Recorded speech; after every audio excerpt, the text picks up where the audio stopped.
Brought you by Meghdoot herbal. मुझे diabetes है। मेघदूत मधुशून्य ये हाई ब्लड शुगर और ब्लड प्रेशर को कंट्रोल तो करता ही है, साथ में ये मुझे काफी एनर्जेटिक रखता है। मेघदूत मधुशून्य खाओ, फिट एंड फाइन हेल्थ बना। झांसी की रानी है, झांसी की रानी का नाम इतिहास में मिलता है। झांसी की रानी का पेंशन के लिए लड़ाई थी, पेंशन पाने के लिए। ब्राह्मण का मतलब हम एक जात से नहीं है, एक ब्राह्मण एक ग्रंथ है, जानते हैं 18 पुराण हैं, 108 उपनिषद हैं। इनमें 90% बातें बनावटी हैं, कुछ लोगों को गुलाम बनाने के लिए लिखी गई हैं। ये कोई सोशल मीडिया ट्रोल की पोस्ट नहीं, बल्कि मैनपुरी लोक निर्माण विभाग के अधिशासी अभियंता धनुषधारी का 15 अगस्त के मंच से दिया गया ज्ञान है। स्वतंत्रता दिवस पर झंडारोहण करने आए थे, लेकिन भाषण में निकल पड़े ब्राह्मणवाद और जातीय इतिहास की खिचड़ी पकाने। साहब ने न सिर्फ वेद पुराणों को झूठा बताया, बल्कि झांसी की रानी लक्ष्मीबाई तक पर ऐसा बयान दे दिया कि सुनकर लोग दंग रह गए। सोचिए, स्वतंत्रता दिवस का संदेश था आजादी और देशभक्ति, लेकिन इंजीनियर साहब ने बना दिया जाति और पुराण प्रवचन। वीडियो सोशल मीडिया पर वायरल हुआ तो हड़कंप मच गया। भाजपा कार्यकर्ता गौतम कठेरिया ने बेवर थाने में शिकायत दर्ज करवाते हुए कहा कि धनुषधारी का ये बयान हिंदू आस्था पर सीधा हमला है। पुलिस को वीडियो पेन ड्राइव में सौंप कर कार्रवाई की मांग की गई है। 15 अगस्त को देश भर में तिरंगा फहराया गया, आजादी का जश्न मनाया गया, लेकिन मैनपुरी लोक निर्माण विभाग के अधिशासी अभियंता धनुषधारी जी को न जाने कौन सा ज्ञान का झोंका लग गया कि झंडारोहण के बाद स्वतंत्रता और आजादी की बात छोड़कर सीधे जाति पुराण के पन्ने पलटने लगे। हाथ में माइक था, सामने कर्मचारी थे, तो सोचा होगा कि आज इन्हें अपनी वैदिक थ्योरी सुनाई जाए। शुरुआत इतिहास से हुई, फिर वेद पुराण, फिर ब्राह्मण, और फिर पहुंच गए उस जगह जहां इनके इतिहास ज्ञान ने सबको हक्का बक्का कर दिया। साहब ने कहा कि वेद पुराणों की 90% बातें बनावटी हैं और इन्हें सिर्फ लोगों को गुलाम बनाने के लिए लिखा गया है। वह साहब झंडा फहराने आए थे, ब्राह्मणवाद पर गाइड बुक लिखने, स्वतंत्रता दिवस का भाषण था या फिर जाति कटाक्ष का महापाठ। लेकिन रुकिए, कहानी यही नहीं खत्म होती। साहब ने वीरांगना रानी लक्ष्मीबाई तक को अपने फिल्टर किए हुए इतिहास में घसीट लिया। सोचिए, जिस महिला ने अंग्रेजों से लोहा लिया, जिन्हें भारत की आजादी का प्रतीक माना जाता है, उनके बारे में भी धनुषधारी का इतिहास ज्ञान सवालों के घेरे में है। अब वीडियो वायरल हुआ तो भाजपा कार्यकर्ता गौतम कठेरिया भड़क उठे। शिकायत भी हुई, पेन ड्राइव में वीडियो पुलिस को भी सौंप दिया गया। जो अधिशासी अभियंता खंड तृतीय के धनुषधारी जी 15 अगस्त को सुबह 8 बजे अब ध्वजारोहण करने के बाद इन्होंने कुछ वक्तव्य अपने मुखार बिंदु से दिए, जिसमें इन्होंने रानी लक्ष्मीबाई जी को स्वतंत्रता के लिए ना लड़कर पेंशन के लिए बोला कि वो पेंशन के लिए लड़ी। दूसरी बात, उन्होंने सनातन धर्म के जो वेद पुराण है उनको कूड़ा करकट और खाना पूर्ति बोला, और उसके बाद उन्होंने जातीय टिप्पणी भी की, ब्राह्मणों पर जातीय टिप्पणी की कि ब्राह्मण गुलाम बनाने के लिए ऐसी उनकी मानसिकता। लेकिन उन्होंने सबसे बड़ी बात है, जो रानी लक्ष्मीबाई देश के लिए लड़ी, उनको पेंशन के लिए, जबकि वहाँ पेंशन का कोई मतलब नहीं था। उस टाइम पेंशन कोई होती नहीं थी, सैलरी नहीं होती थी। उन्होंने देश के लिए आहुति दी, देश के लिए लड़े। ऐसे हमारे देशभक्त और जो देश के लिए लड़े, उनका ये अपमान है।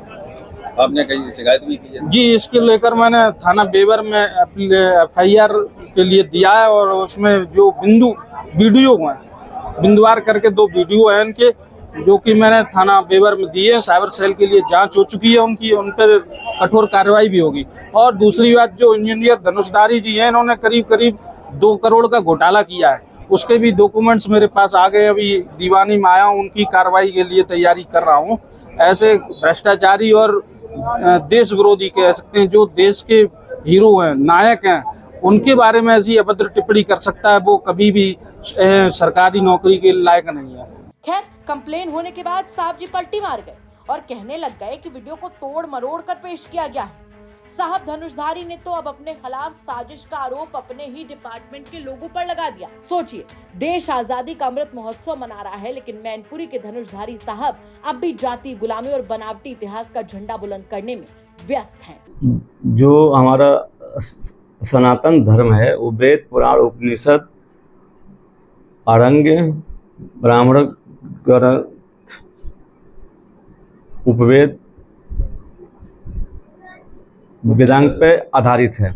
लोग वेद पुराण उपनिषद इत्यादि को भूल करके वैज्ञानिक दृष्टिकोण पर चल रहे हैं। तो मेरा उद्देश्य यही था, मेरा उद्देश्य यही था कि वेद पुराण को भी लोग जाने। जैसे मुंडको, जैसे भारत का राष्ट्रीय आदर्श वाक्य है सत्यमेव जयते। बहुत कम लोगों को मालूम है कि सत्यमेव जयते की शब्द की उत्पत्ति कहाँ से हुई थी।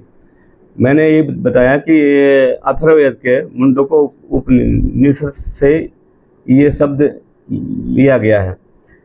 कुछ लोग जो ऑफिस में हैं, मुझे नाम बताने में कोई संकोच नहीं है। मौर्य जी हैं, संजय मौर्य जी हैं, जो इस को तोड़ मरोड़ करके वीडियो को बनाए। और ऑफिस में एक कर्मचारी है, उसका नाम क्या नाम है? एक चीज बताइए आपने रुकिए पहले। वो वीडियो आपका ही है? तिवारी का नाम क्या है? वीडियो आपका क्या नाम है? हरिओम जी को इन्होंने वीडियो भेजी है और हरिओम जी ने वायरल करी है। ठीक है, इसमें कोई सत्यता नहीं है। सब शब्दों को तोड़ मरोड़ करके पेश। लेकिन वो वीडियो तो आपका ही है जिसमें आप बोल रहे हैं। वीडियो मेरा है, लेकिन कुछ शब्दों को इन्होंने तोड़ मरोड़ करके पेश किया है। आपने रानी लक्ष्मीबाई को लेकर भी कहा कि उन्होंने आजादी के लिए लड़ाई नहीं, मैंने ये शब्द नहीं कहा था। मैंने ये शब्द कहा था कि सभी वर्गों के, सभी धर्मों के लोग आज़ादी के लिए लड़ाई लड़े थे, जिसमें भगत सिंह का नाम लिया था मैं, राजगुरु था, सुखदेव, रानी लक्ष्मीबाई, अवंतिका बाई और झलकारी बाई का भी नाम लिया था। वीडियो में आपने कहा है कि वेद पुराणों से गुलाम बनाने के लिए नहीं, ये शब्द नहीं कहा है। हाँ, ये शब्द नहीं कहा है। ये शब्द को तोड़ मरोड़ करके पेश किया गया। आपकी वीडियो भी आपका। अरे भाई, उसको तोड़ मरोड़ करके पेश किया गया है। मेरी आवाज वो नहीं है, वो शब्द गुलाम शब्द नहीं है मेरा। नहीं यार, दैट्स ऑल, थैंक यू। हाँ, राजगुरु था, आपने जो राजगुरु थे भाई, मैंने कहा था राजगुरु थे। कहीं देखिए, अगर शब्दों में कुछ अगर बोलने में कहीं वो है तो आप लोग अर्थ उसका समझिए। आप एक चीज बताइए, आप कह रहे वीडियो को तोड़ मरोड़ के पेश किया गया, तो क्या आपके पास वो पूरा वीडियो है जिसमें जो आपका पूरा भाषण हो? मेरे पास नहीं है वीडियो। तो फिर आप कैसे करेंगे वो तोड़ मरोड़ के पेश किया गया? अरे जो लोग सुने हैं वो मुझे बता रहे हैं ना इस बात को। आपने नहीं बोला? खत्म करिए, नहीं बोला। Thank you. मैनपुरी से पुष्पेंद्र सिंह की रिपोर्ट, यूपी तक।